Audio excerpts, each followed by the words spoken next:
Olá, Edmundos! Tudo bem com vocês? Olá! Hoje vamos nos aventurar pela história e sair um pouco do campo das teorias. Antes da gente começar, chama a família toda, pega a pipoca, senta no sofá e vem com a gente!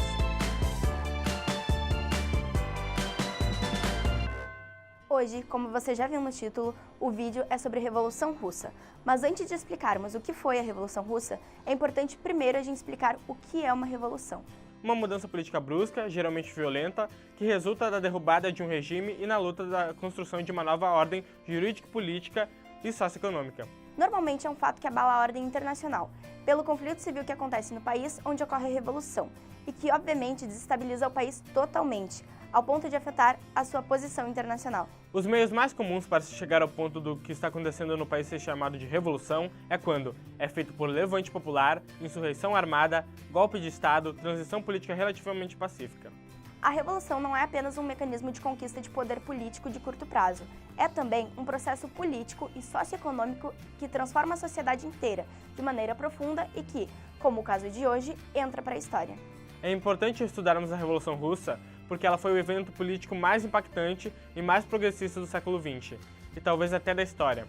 Ela foi importante tanto por seu alcance mundial, como por sua duração de 74 anos de experiência socialista soviética.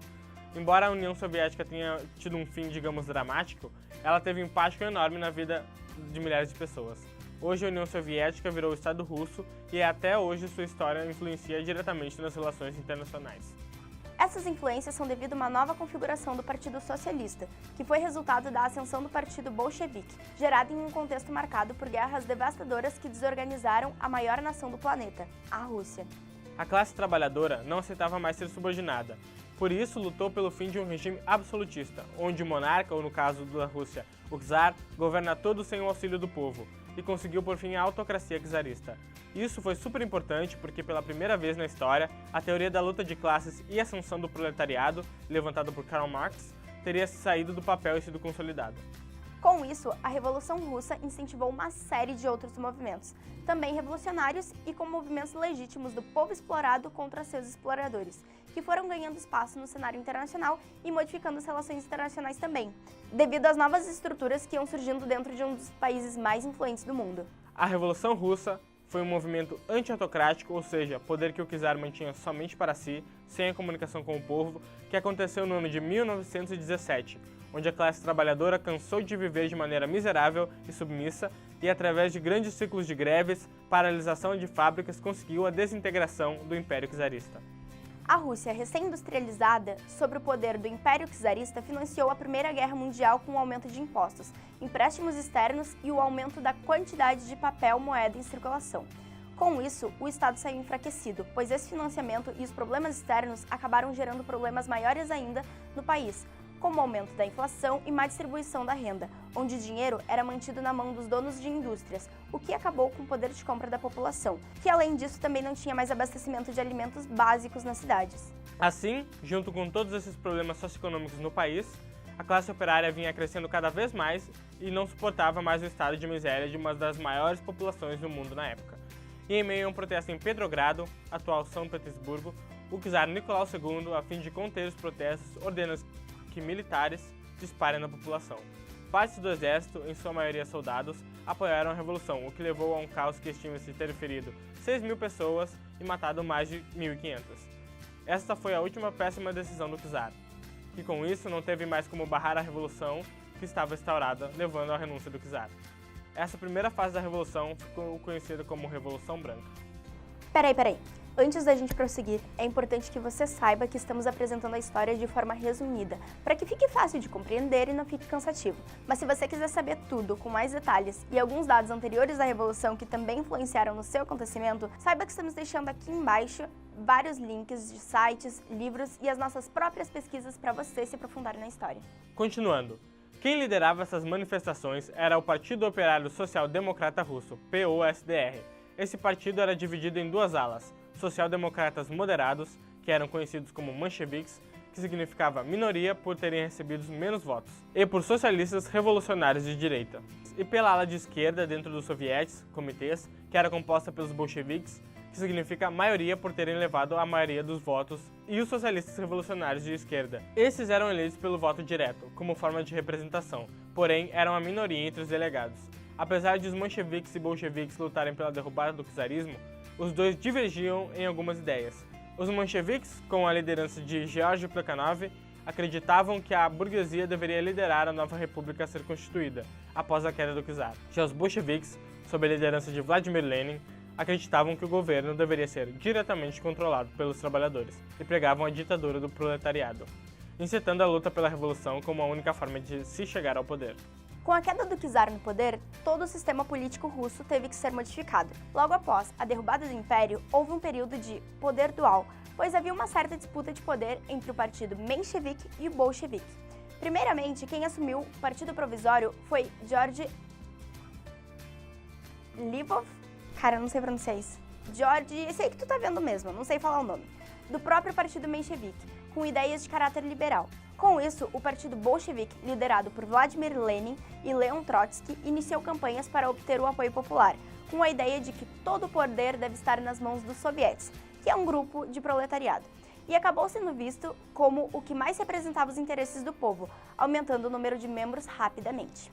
Para conter essa força que a oposição estava tomando, o governo provisório, liderado por mencheviques, lança uma ofensiva militar contra os manifestantes e emite a ordem de prisão aos líderes bolcheviques, o que não surtiu muito efeito, pois logo depois, com a ajuda financeira alemã, os bolcheviques retornam às ruas e derrubam o governo provisório, instaurando o novo governo socialista, o que ficou conhecido como a segunda fase da Revolução Russa, chamada de Revolução Vermelha.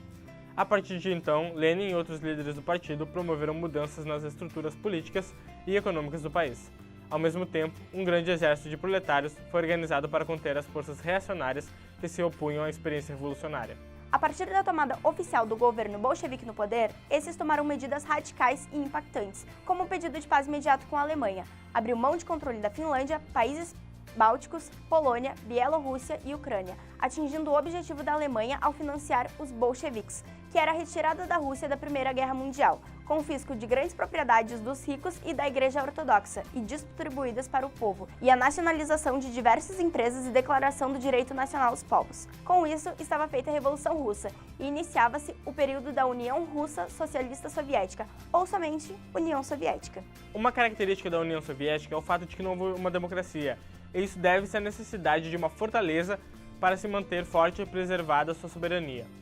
No entanto, mesmo sem uma democracia, a União Soviética obteve números elevados no que diz respeito à educação, lazer e saúde, o que criou um desafio para os países capitalistas do Ocidente, principalmente no objetivo de combatê-la. Olhando por um campo tanto ideológico quanto histórico, a existência da União Soviética foi um dos eixos fundamentais para a formação da política internacional atual, já que é considerado uma ameaça constante à ideologia capitalista, adotada pela grande parte dos estados, o que influiu e influi muito na luta de classes em vários países. E essa é, justamente, uma grande marca deixada pela Revolução Russa, as ideologias.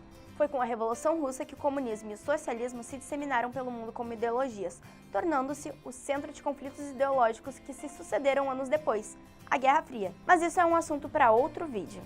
Por fim, mas não menos importante, para gravar todo o entendimento sobre a Revolução Russa, é preciso entender o que é toda essa teoria que embasou a Revolução, e se tornou um movimento social e depois união, e estrutura de governo chamado socialismo. Segundo a teoria marxista, comunismo é o objetivo a ser alcançado pela Revolução e ainda não existiu. Seria um sistema de liberdade e prosperidade, superando o sistema anterior que era sustentado por opressão. Essa teoria é identificada em nomes de alguns partidos pelo mundo e movimentos que pretendem ou já tentaram construí-lo. O socialismo, para Marx e Engels, fundadores da teoria, que é baseada nos livros dos mesmos, constitui uma fase de transição pós-capitalista implantada por meio de uma revolução e caracterizada pela ditadura do proletariado, como vimos anteriormente em discursos bolchevistas. O termo socialismo, hoje em dia, é usado para denominar regimes moderados, de esquerda, do tipo social-democrata, protagonizados por grupos que não desejam alcançar o comunismo, mas sim reformar o capitalismo. A teoria marxista foi posta em prática pela primeira vez no sentido de tomada de poder e da organização de novo regime por Lenin, dentro da perspectiva soviética depois da Revolução Russa. A experiência que se sucedeu, denominada de regime socialista do tipo marxista-leninista, implica na existência de um único partido, que passa a comandar o Estado e exercer como guia da sociedade e de seu processo de transição para o comunismo.